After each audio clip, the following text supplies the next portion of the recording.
네, 저 직접적 질문에 대한 대응. 치료자의 감정이 간접적으로 표현되는 것에 관한 앞선 논의는 많은 이들이 경계선 환자의 특성이라고 보는 일명 레이더와 밀접하게 연관되어 있다. 이 책에서는 이를 통해 텔레파시적인 힘을 연상시키기보다는 치료자의 감정에 민감하게 반응하는 이 레이더라는 현상이 치료자에게 숨기기 어려울 정도로 강렬한 정서 상태를 불러일으키는 경계선 환자의 성향에서 비롯된 직접적인 결과라고 말하고자 한다.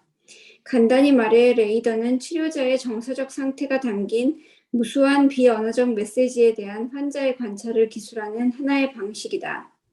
환자가 치료자를 관찰한 후에 보일 수 있는 예측 가능한 행동 중 하나는 치료자의 감정을 직접적으로 묻는 것이다. 경계선 환자를 치료하는 치료자라면 전부 머지않아 저한테 화가 나시나요? 제가 싫으신가요? 제가 지루한가요? 같은 질문들을 받게 될 것이다. 환자가 심각한 자기애적 상처에 잠재적으로 취약한 상태이기 때문에 치료자는 환자의 질문에 대한 대답을 신중하게 정해야 한다. 그릇된 대답이나 충동적인 대답은 치료를 방해하는 결과까지 낳을 수 있다. 치료자의 감정에 관한 질문은 먼저 다른 모든 질문과 같은 관점에서 고려해 보아야 한다. 질문에 직접적으로 대답하는 것이 최선일까? 아니면 질문과 관련된 환자의 생각을 탐색해 보는 것이 최선일까? 보통 질문에 대한 대답은 정신치료가 표현형 정신치료와 지지적 정신치료 중에서 어느 쪽으로 개념화되었는가에 따라 결정될 것이다. 즉, 정신치료가 보다 지지적일수록 치료자는 질문에 대해 직접적인 대답을 제시할 가능성이 더 높다. 대인관계주의자가 선호하는 또 다른 대안은 질문을 받은 것에 대한 치료자의 반응을 말해주는 것이다. 이와 관련해 치료자에게 필요한 지침을 제공하고자 지금부터는 이 장의 앞부분에서 언급했던 임상적 정직성의 개념으로 돌아가려 한다. 경계선 환자 치료에서의 한 가지 유서 깊은 경험 법칙은 부정직을 피하라는 것이다.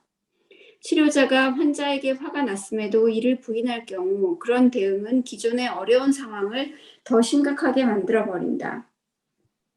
환자는 치료자가 화가 났다는 사실뿐만 아니라 치료자가 부정직하다는 사실도 알게 된다. 그런 다음에는 치료자가 이런 상황에 거짓말을 하고 있는 거라면 나는 다른 상황에서도 거짓말을 듣게 되는 게 아닐까라는 의문도 가지게 될 것이다. 환자의 질문에 대한 대답을 정할 때 정직성이 필수 요소임을 확인하고 나면 그 다음으로 다루어야 할 문제는 치료자의 대답과 관련된 요령이다. 환자에게 전 당신을 증오합니다라고 말하는 것은 거의 도움이 되지 않는다. 가능하다면 치료자는 자신에게 정서적 상태를 유발하는 상호작용이 일어나고 있음을 넌지시 알려주는 말로써 대답해야 한다. 치료자는 전 당신을 증오합니다라고 말하는 대신에 저는 제가 화가 나기 시작했다는 당신의 말이 옳다고 생각합니다. 그리고 제가 어떻게 이런 감정을 느끼게 되었는지를 함께 탐구해보면 저희 모두에게 도움이 될 것 같네요 라고 대답할 수 있다. 그런 다음에야 치료자는 환자의 어떤 행동이나 의견이 화라는 감정을 불러일으키는지 다른 관계들 속에서 나타난 패턴을 자신과 환자가 어떻게 반복하고 있는지를 탐색해 볼 수 있다. 물론 치료자가 환자에게 절대로 해서는 안 되는 표현이 몇 가지 있다. 전 당신을 증오합니다를 비롯해 당신은 저를 지루하게 하는군요 라는 말도 결코 생산적이지 않다. 정신치료 과정을 시작할 때 치료자가 즐거움을 얻고자 계약한 것은 아니기 때문이다. 케이스먼트는 지루함의 역전이를 요령껏 다룰 수 있는 방법 하나를 설명했다. 그는 환자가 자신에게 말하는 방식을 환자와 함께 살펴본 다음 저는 한동안 환자분이 저에게 어떤 말을 할 때 제가 관심을 가질 거라는 기대가 없는 것처럼 말하는 경우가 자주 있었다는 사실을 알게 되었습니다. 라고 말했다. 이와 같은 방식으로 케이스먼트는 환자의 감정을 상하게 하지 않으면서도 자신의 반응을 섬세하게 말했고 환자가 말하는 방식이 환자에 대한 치료자의 반응과 직접적으로 연관되어 있다는 의견을 넌지시 전달했다. 좋습니다. 여기서 직접적 질문을 여러분들 임상에서도 가끔 만나게 되고 또 아이를 키우면서 아이들이 엄마 나 좋아? 엄마 나 사랑해? 뭐 이런 질문들을 가끔 하죠. 아이들이 불안하면. 엄마 화났어? 뭐 이렇게 묻기도 하고. 마찬가지로 임상에서도 선생님 화나셨어요? 선생님 제가 싫으시죠? 뭐 이런 얘기를 할 때 어떻게 반응하는가? 우리 임상가 두 분이 좀 도와주시면 좋겠어요. 난감합니다. 난감한. 그렇게 물어보는 성인 환자분이 지금 한 분 계신데, 얘기하다가 맥락도 뜬금없이 자기가, 선생님은 근데 어디 사세요? 선생님은 뭐 드세요? 막 이런 걸 개인적인 질문을 막 질문도 할 하죠. 때가 예. 있어요. 그래서 제가 이제, 저에 대해서 되게 궁금해 하시는 게 많은 것 같은데, 누구씨는 뭘 좋아하세요? 이렇게 또 말을 좀 돌리죠. 그래야 아주 중요한 기법이에요. 질문을 하게 되면 질문을 되돌려 주는 것이 보통 현대적인 기본적인 태도예요. 질문을 하게 되면 보통 그 주제에 대해서 선생님은 어떻게 느끼세요라고 보통은 이렇게 돌려주면 많은 경우에는 질문하는 사람은 사실 자기가 뭔가 하고 싶은 얘기가 있는데 직접 얘기하기보다 이렇게 던지는 경우도 있고 경우가 많이 다른 거죠. 자기가 방어하는 모습일 수도 있고 어떤 면에서 선생님이 자기에게 관심을 가져달라고 요구하는 경우도 있고 그 상황에 따라서는 각각 다르긴 한데 하나의 유용한 기법 중에 하나가 이분이 질문을 던졌을 때 그 질문에 대해서 바로 내가 어떤 정서적인 질문뿐만이 아니고 선생님 이것을 어떻게 하는 거예요? 라고 이렇게 질문을 하기도 하고 지적인 질문이나 정서적인 질문 여러 가지가 있는데 이때 다 모든 경우에 같이 하는 것은 아니지만 많이 쓰는 방법 중에 하나가 내가 그 설명을 하기 시작하면 이미 이건 저 사람을 위한 세션이 아니고 나를 위한 세션으로 바뀌어버린다는 얘기예요. 그러니까 이때 가능하면 저분이 자기의 생각이나 느낌을 표현할 수 있도록 질문을 되돌려주는 방법. 그런데 바로 너무 공격하듯이 던지는 것보다는 지금 이은숙님 얘기하는 것처럼 애둘러서 그분이 무슨 생각을 하는지 무슨 느낌을 가지고 있는지 말씀하실 수 있도록 도와주는 방법들을 많이 써요. 그리고 또 하나는 이런 경우가 있어요. 남편하고 싸우고 기분이 언짢아서 온 주부인데 막 얘기하다가 선생님, 제가 잘못했나요? 우리 남편이 잘못하죠. 누구나 그렇지 않나요? 이렇게 저한테 그렇죠. 재판해달라고. 그러면은, 그러는데 이제, 그러네요. 이렇게 얘기를 할 수도 있지만, 때로는 이게, 좀 심각한 상황에서 어떤 상황이냐면, 내가 전혀 공감이 안 되는데, 겉으로는 이 사람을 그렇게 해줘야 되기 때문에, 그렇죠. 이렇게 대답할 수도 있단 말이에요. 예, 예. 그래서, 저 같은 경우는 그럴 때 좀 애매하고 모호한 대답이 필요로 하는데, 그때 참 애먹어요. 그래 쉽지 않죠. 예. 그래서 그렇군요. 이제 이렇게 얼버무리는데 어쨌든 직답은 굉장히 치료 파괴적이라고 제가 경험상. 네, 그러시죠. 예. 그 대답을 하게 되면 그 대답이 계속 또 질문을 가져오기 때문에 굉장히 힘들게 되죠. 저는 청소년을 할 경우에 그것도 아동을 할 경우에 부모님하고 이런 경우가 되게 많은 것 같아요. 그러니까 그 아이들의 어떤 문제 행동이나 어려움에 대해서 저한테 선생님 얘가 일주일 동안 이렇게 했었고 오늘도 이렇게 했는데 그 다음에 어떻게 해야 되죠? 어떤 방법을 취해야 되죠? 그래서 저한테 막 답을 엄청 많이 요구를 해요. 그러면 그럴 때 이제 적절하게 뭐 제가 해줄 수 있는 말을 하지만 매주 와서 저한테 답을 구하는 제가 무슨 자판기인 것처럼 어, 이럴 때 어떻게 하냐고 할 경우가 되게 많이 있고요. 그다음에 이제 성인 내담자 같은 경우에는 은숙 선생님처럼 가다가 갑자기 어 뭐 이렇게 하면 "선생님 상담이 어떻게 되는지 모르지만 제가 선생님한테 혼나야 되나요?" 막 이렇게 그래서 그러면 제가 혼내 드려야 하나요?" 막 이렇게 갑자기 저도 그런 적도 있고 그다음에 이제 좀 개인적인 그런 질문을 또 가다가 하실 때는 그냥 저는 아, 그게 궁금하시냐고. 근데 이 시간은 온전히 당신이 페이를 지불하고 오는 시간이니까 누구 씨의 얘기를 듣는 것이 맞는 것 같습니다라고 이제 에둘러서 표현을 하긴 하는데, 음, 부, 어, 난감스러운 질문을 또 좀 할 때가 좀 있고, 예. 근데 그게 뭐 맥락에 맞춰서 하는 게 아니라 뜬금없이 아까처럼 약간 공격하듯이 그렇죠. 그 중간에, 정서가 굉장히 다양. 예, 그럴 경우가 많아서, 예, 저도 조금 근데 애둘러 이렇게 인숙사님처럼 애둘러 표현을 해야 되는데 아직 저도 더 수련을 받아야 하는지 어떨 때는 대답을 하고 있을 때가 있더라고요, 제가.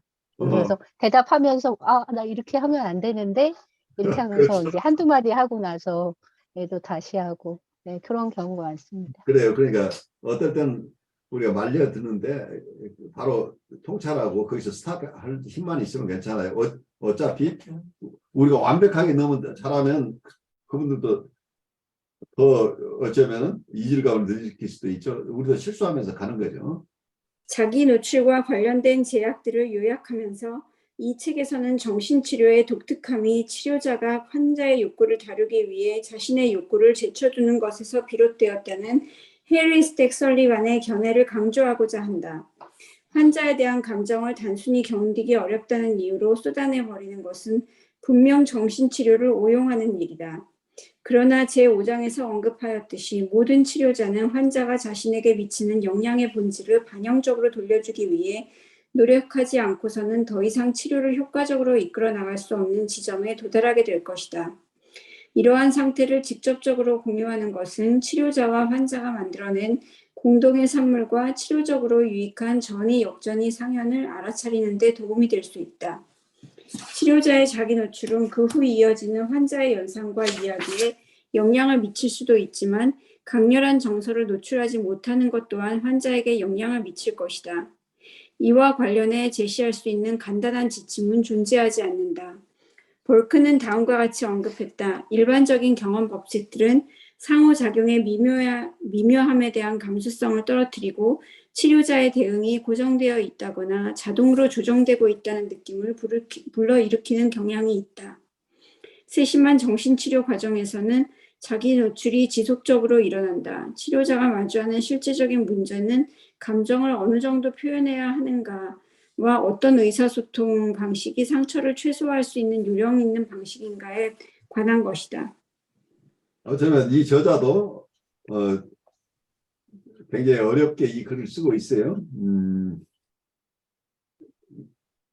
이와 관련해 제시할 수 있는 간단한 지침은 존재하지 않는다. 이게 맞아요. 무슨 매뉴얼대로 되는 게 아니고 여러 가지 이론들이 있지만 구체적인 상황에서는 일반적으로는 이런 아까 제가 예를 들어서 질문을 되돌려주는 방법도 있긴 한데 어떤 사람이 질문을 되돌려줬다가는 또 그분이 도저히 그걸 소화할 수 없어 선생님이 어떻게 자기 얘기를 그렇게 무시하고 이럴 수가 있느냐고 또 힘들게 나오는 부분도 있고 다 다르니까 그 내담자의 상황에 맞추어서 한다는 것 자체밖에 없어요. 일반적인 지식은 도움이 되고 일반적인 치료 기법들은 여러분들이 가지고 있는 것이 큰 도움이 되지만 구체적으로는 이 사람이 가지고 있는 전체적인 어떤 자기의 무드나 그 당시에 어떤 이분이 어떤 매여 있는 어떤 심리적인 상황이나 정서가 지금 나에게 여러 정서를 불러일으키고 있는데 내가 이분에게 공감적인 입장에서 판단적인 입장이 아니라 공감적인 입장에 서는 것이 무엇인가를 숙고하는 길밖에 없는데 거기에 대한 정답이 따로 있을 수는 없다는 거예요. 그러니까 두 인격끼리의 상호 만남이라고 하는 것은 굉장히 중요한 거죠. 그래서 이 사람은 교과서에 나오는 어떤 사람도 아니라는 것을 우리가 우선 깨우쳐야 됩니다. 그리고 교과서에 있던 방법이 통하지 않는다는 얘기예요. 어쩌면 그 방법이 통할 수도 있지만 이 사람은 전혀 다른 심리 상태에 있을 수도 있다는 것까지 감안해야 되기 때문에 그래서 여기서 해리 스택 설리반 얘기를 여기서 인용하고 있는데 설리반 얘기를 하고 있다는 것은 이 저자들이 대인관계 심리학을 기반으로 이 아티클을 쓰고 있었다는 얘기를 하고 있는 거죠. 그 대인관계 입장을 그래서 상현이라는 얘기를 자꾸 전이 역전이 상현이라는 얘기를 하고 있는데 저는 이분들의 설명 방법에 대해서는 별로 공감이 잘 가진 않아요. 왜냐하면 저는 현대 정신분석 쪽에서 훈련을 받은 사람이기 때문에 다른 입장에서 접근하는데 이분들이 얘기하고 있는 내용 자체는 공감하는 부분이 굉장히 많아요. 그렇지만 어떤 면에서는 전이와 역전이가 어떤 이넥트먼트를 만들어낸다 하는 어떤 상현이라는 그런 것은 불가피하게 일어난 이런 것들은 그냥 일어나는 것 자체를 통해서 우리가 치료를 진행시켜 나간다고 하는 뭔가 지나치게 그러한 행동화에 대해서 긍정적으로 보고 있는 부분은 저는 조금 조심스럽다는 얘기예요. 불가피하게 어떤 이넥트먼트가 일어나지만 전이와 역전이가 얽히면서 불가피하게 어떤 경우는 액팅아웃이나 행동화가 일어나지만 이것을 줄여나가는 것을 우리가 줄여나가기 위해서는 분석하는 자아가 기능을 잘 하고 있어야 되는데 너무 인터랙티브한 상호작용 쪽에 비중을 두는 것 자체는 이게 잘 훈련된 분들에게는 이게 얼마든지 잘 활용되겠지만 충분하게 익지 않은 상황에서 인터서브젝티브 상호주관적인 이런 입장에 가는 것 자체는 조심스러울 수도 있다 하는 그런 조심스러운 마음이 좀 들어요. 그래서 저는 일반론으로 여러분들이 느끼는 정서를 특히 역전의 정서를 자세하게 살피는 훈련들이 필요하지 너무 빨리 인터랙티브하게 저 사람 것과 내게 섞여서 나도 내가 이런 역전의 저항이라고 하는 것도 그건 이해할 만한 것이고 그건 당연히 그럴 수밖에 없는 것이다라고 이게 자기 변명 쪽으로 가는 이런 이론으로 혹시 우리가 소화되지 않도록 조심해야 되지 않은가 하는 생각이 들어요. 어떤 이 자기 노출에 대한 주제를 가지고 우리가 쭉 공부를 했고 다음 주부터는 우리가 이 분열에 대한 얘기를 하게 될 텐데 이 자기 노출 챕터를 쭉 하면서 남아있는 생각을 우리가 나누는 시간 갖죠. 제가 가르쳤던 그 친구한테서 갑자기 카톡이 왔어요. 근데 그 카톡에 그 친구가 그림을 좀 잘 그리는 친구인데 사자처럼 생긴 큰 동물이 사람을 씹어먹고 있는 그런 그림을 저한테 보냈어요. 예. 그러면서 이제 이 세상에는 악한 사람들이 있고 악한 사람들은 처벌을 받아야 되는 게 마땅하지 않느냐. 그래서 그 악한 사람들은 죽음이라는 방법으로 처벌을 받아야 된다. 이 자기의 생각에 대해서 동의를 하느냐 하는 질문을 받았거든요. 근데 지금 이 직접적인 질문에 대한 대응 이거를 딱 읽고 보다 보니까 그 친구가 보냈던 그게 생각이 나는 거예요. 그래요, 아주. 네, 그래서 상당히 고민을 많이 했었거든요. 근데 지금 교수님 말씀하셨던 것처럼 이 친구한테 내가 어떻게 대답을 해줘야지 도움을 줄까라는 생각이 처음에는 사실은 했었는데 그러다가 내가 어떤 도움을 직접 주는 것보다는 그냥 이 친구가 왜 이런 말을 했는지를 조금 더 들어보는 게 낫겠다라고 하면서 대화를 조금 끌고 갔거든요. 아주 적절한 개입이에요. 예, 내가 예. 대답을 주려고 하는 순간에 큰 재앙이 다가올 수 있죠. 네네. 그래서 그러니까 이 공부를 시작하기 전에는 그전 같으면은 얘가 왜 이러지 그러면서 물론 이제 그 친구가 좀 특별한 친구이긴 한데 약간 좀 이렇게 문제도 좀 있긴 한데 상당히 제가 우려하면서 어떤 답을 제시하거나 아니면 방향을 바꾸기 위해서 되게 노력을 했을 텐데 그것보다는 이 친구의 생각을 들어주면서 그 대신 다른 견해도 있다라는 것들을 그냥 넌지시 제시하는 그런 방법으로 네 이렇게 하면서 근데 제 자신이 너무 힘들었어요. 굉장히 힘들죠. 네. 예. 그러니까 이거를 참아야 되고 해석해야 되고 그걸 표현하지 않으면서 이렇게 들어주고 있는 그게 제가 너무 힘들었던 그 기억이 납니다. 바로 굉장히, 며칠 전에 그랬어요. 굉장히 어려운 과정을 가신 거죠. 왜냐하면 우리는 해석을 하게 되잖아요. 어차피 해석을 하고 내 나름대로 가치 판단이 있잖아요. 가치 판단이 네. 있는데 이 아이의 가치 판단은 나하고 다르기 때문에 일러주고 싶은 생각이 지금 막 내 안에 있는데 이걸 표현하지 않으면서 이분이 소화할 수 있는 선에서 커뮤니케이션을 해나간다고 하는 게 굉장히 어려운 작업이에요. 그러니까 네, 너무 힘들었어요. 내가 감당하기가 굉장히 힘든 거죠. 요즘 말로 영웅적인 투쟁을 하신 거예요. 사실 거기에 넘어져요, 대부분.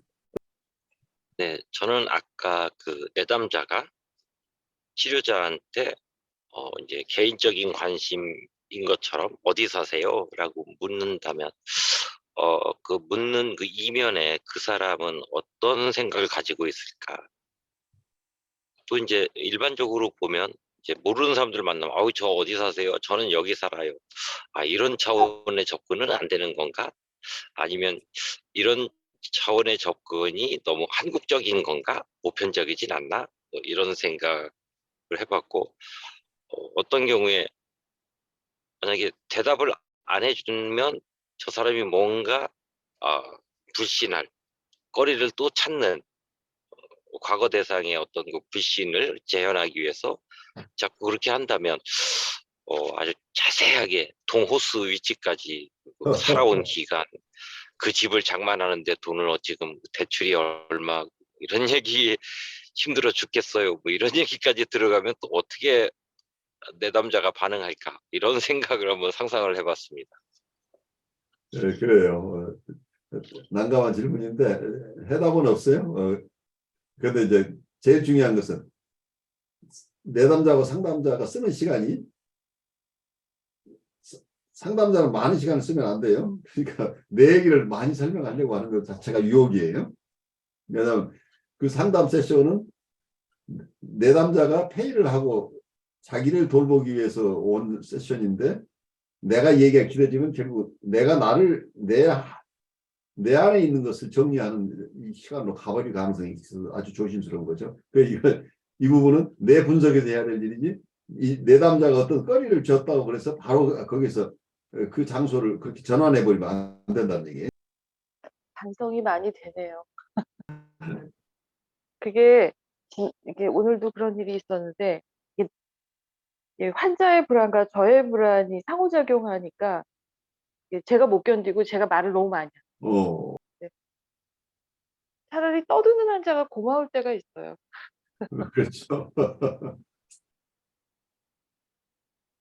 근데 조금 전에 말씀하신 선생님의 그런 어디 사세요, 몇 동 사세요, 뭐 이런 얘기, 사적인 얘기를 한다는 거. 만약에 진짜 그런 대화를 한다면 그거는 치료 파괴적이다. 그러니까 치료자의 어떤 익명성이 사라지면 그건 굉장히 위험하죠. 그래요. 특히 보다인 레벨에 있는 분들은 더 조심스러워요. 경우에 따라서는 패러노이드한 부분도 있고 여러 가지가 있으니까. 저는 자기 노출적인 부분을 설명할 때 교수님이 치료적 개입에 대한 거를 설명을 해 주셨잖아요. 그래서 여기서 나를 뭐 나나 내담자가 이렇게 노출되고 그다음에 무의식적인 노출에 대한 부분들이 있는 거를 잘 알아차리는 것이 중요해서 그걸 어떻게 상담 현장에서 치료적 개입으로 해야 되는가에 대한 고민이 조금 생겼고요. 거의 오랜 기간 이렇게 상담을 해서 라포가 아주 많이 생겼을지라도 이렇게 질문을 하면서 개인적인 깊이를 이렇게 물어보는 환자들은 그렇게 많지는 않은 것 같아요. 환자들은 와서 내담자들은 자기 얘기하기에도 시간이 부족한 경우들이 많아서 극히 그렇죠. 이렇게 충동 이렇게 질문을 하는 경우는 그래도 거의 많지는 않은 것 같은 생각이 들어요. 지금 보니까. 그래요.